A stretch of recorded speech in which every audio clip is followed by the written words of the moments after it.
right, so good afternoon. Thanks very much, Colonel, for that wonderful introduction. As the Colonel mentioned, my name is Lieutenant Colonel Dave Fearon. I was promoted this summer. So, I'd just like to say thanks very much for inviting me here today. When Colonel Pennypaw asked me to come and speak, I was kind of struggling as to what I would speak about here. And as we all know, this is a very significant time of year, very special time of year as we move to activities leading up to Remembrance Day. This is what we call Veterans Week. Okay, it runs from the 5th to the 11th. And what I didn't want to do is I did not want to come here and give you the sort of standard Remembrance Day presentation that the Army likes to give as we do groups like this. And so when I found out that there was history students here, which, as the Colonel mentioned, is one of my great loves in life, is history, I thought I'd speak about what history does for me in particular and how it helps me as I prepare for the future. And that's the kind of theme that I'm going to take today. So my talk should take about 15 minutes, and I'm happy to answer any questions that you have afterwards. So as I mentioned, this is obviously a very poignant time of year. This is a time where we often look to the past. It's one of the few times of the year where history is always on the lips of every Canadian, especially in this week. It's where they call it Remembrance Day or Armistice Day or Veterans Day, Remembrance Sunday, the various titles that you have in most of the Commonwealth and around the world. These occasions first appeared on our calendars in the wake of the Great War, that horrific conflict from 1914 to 1918.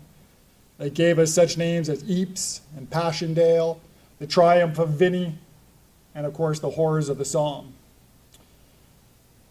And this is a conflict that shattered empires, helped forge new nations like our own, and set the scene for what I consider to be the most violent century in mankind's existence, the 20th century.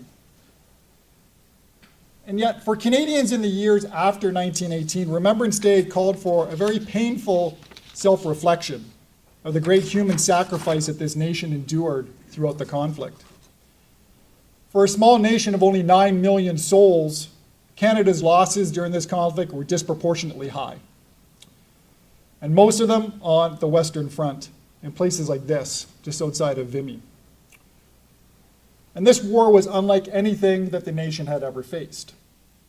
And the conflict touched every village, every hamlet, every city, and every town from coast to coast. And these casualties, the dead, and of course the wounded afterwards, were very real. It was family and it was neighbors. Most of the battalions in the Canadian Expeditionary Force, which was the organization that did the majority of the combat for Canada on the Western Front, suffered throughout the conflict between 400 and 500% casualties. Think about that number. That means for a battalion of approximately 1,000 soldiers, that battalion had seen 5 soldiers move through it for every one that survived. And the casualties are huge. And this is a remarkable statistic, of course, but statistics often lack the human dimension. So how do you try, and today, 100 years later, how do you try to put that human dimension on top of it? Here in London, just inside the doors of the Royal Canadian Regiment Museum, which is at Wolseley Barracks on Oxford Street, is, in my opinion, a very simple yet a very moving display. And what you'll see there is a map of London, as it appeared in 1914 and in 1918. And for even a new Londoner like myself, the streets are very familiar. You have Oxford and Dundas and Adelaide and all these streets, that King Street, that we're very familiar with today. Yet superimposed upon this map are over 300 tiny flags. And each of these flags are numbered sequentially from 1 through over 300. And what those flags represent is where a particular Londoner lived at the time of his enlistment in the Great War and his subsequent death in that war. So if you take this map of London with all these 300 little flags and you superimpose that on a map of Canada, and you'll see flags from coast to coast to coast, I think it will quickly overwhelm you. And so again, as we try to put a human face on this, and not just the statistics, it's things like this that really hit it home for me. And so, like I said, Remembrance Day is always about looking to the past. But I think the bigger question is, what is the point of looking to the past? Why do we look to the past? The easy answer, of course, is represented in all those small little flags that is on that map of London. So we remember the soldiers and, of course, their sacrifices and the sacrifices of their families. However, I would argue that the true value of looking back is not simply to remember, but in fact to arm oneself for the future. And we see this in one of the most significant artifacts of the Great War, and something that is a very unique Canadian contribution and well known the world over. And this, of course, is John McCrae's poem in Flanders Fields, right, which makes an appearance every year around this time. And Flanders Fields is, of course, a very heart-rendering work. It's a heartbreaking work when you read it all. McCrae, who was a doctor from Guelph, not that far from here, wrote this poem after the death of his good friend, Alexis Helmer, who died on May 2nd, 1915, during what was known as the Second Battle of Ypres. This was Canada's baptism of fire on the Western Front. So Alexis Helmer would have been one of our first casualties of this conflict. And in Flanders Fields captures the sacrifice and the slaughter of modern war. Like I said, of course, it makes an appearance every year around this time. But more often than not, as I attend Remembrance Day ceremonies over the years, I notice that we often only hear part of the poem, usually the first two stanzas of the poem. And these are the lines that are most familiar to us, with their images of crosses, row on row, and of course that second stanza where the dead speak out to us. But all too often I've noticed on more than one occasion that the reading often ends there. It never includes the third stanza. And I think it's sometimes omitted because it challenges the narrative that's captured in the first two. For in the final stanza, McCrae's dead speak to their comrades, still living, encouraging them to continue to finish the fight. To you, from failing hands, we throw the torch, be yours to hold it high. For McCrae, in writing this poem, despite the death and destruction that he sees around him, the cause is still good. It is still worth fighting for. And so McCrae, I think, deftly turns the reader from looking back at the death and the destruction behind him and looks to the future. For McCrae, the sacrifice of the past has a purpose, and preparing the reader for a future which McCrae knows full well will inevitably bring more death and more destruction and more slaughter. And so the 11th of November is more than just a moment of remembrance. It is a way of steeling ourselves for the harsh world that lies before us and the continued sacrifices that it will inevitably demand. As a professional soldier, one of my obligations is to prepare for the future. And the best method of doing so is to study the past. And this is why I'm so excited to have so many history students here, because herein lies the value of history. And of course, it seems a little odd to look to the past to prepare yourself for the future. And unfortunately, unlike that classic film, Groundhog Day with Bill Murray, history, of course, never repeats itself. But some things change and some things don't change. War, for instance, as Karl von Clausewitz, the real first true philosopher of war, stated, war itself does not change. For Clausewitz, war is a human condition. Only human beings go to war. And it's a condition that's composed, as he describes it, with primordial violence, hatred, and enmity. Or my shorthand, I try to understand it all, violent emotion, chance, and sheer rational calculation. This is war. Whereas war remains constant, that human element of it, warfare, or the conduct of war, often changes. We see this from the legions to the Middle Ages to Napoleon to the modern war that McCrae felt, to that violent, always changing hybrid cocktail of hybrid war, which is what we deal with today around the world with both state and non-state actors. So the tactics, organization, and the equipment of war always changes, but war itself does not, and is still a very human affair. And so if warfare is constantly changing, then how does a study of history prepare us? Human beings, of course, learn from experience. They learn from trial and error, and more importantly, they learn from failure. And history, to me, provides a valuable source of experience to all of us. Experience provides a filter or a lens with which we can judge or evaluate our current or future situations.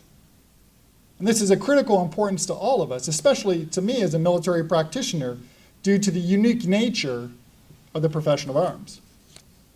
Because the ultimate apex of a soldier's career is combat.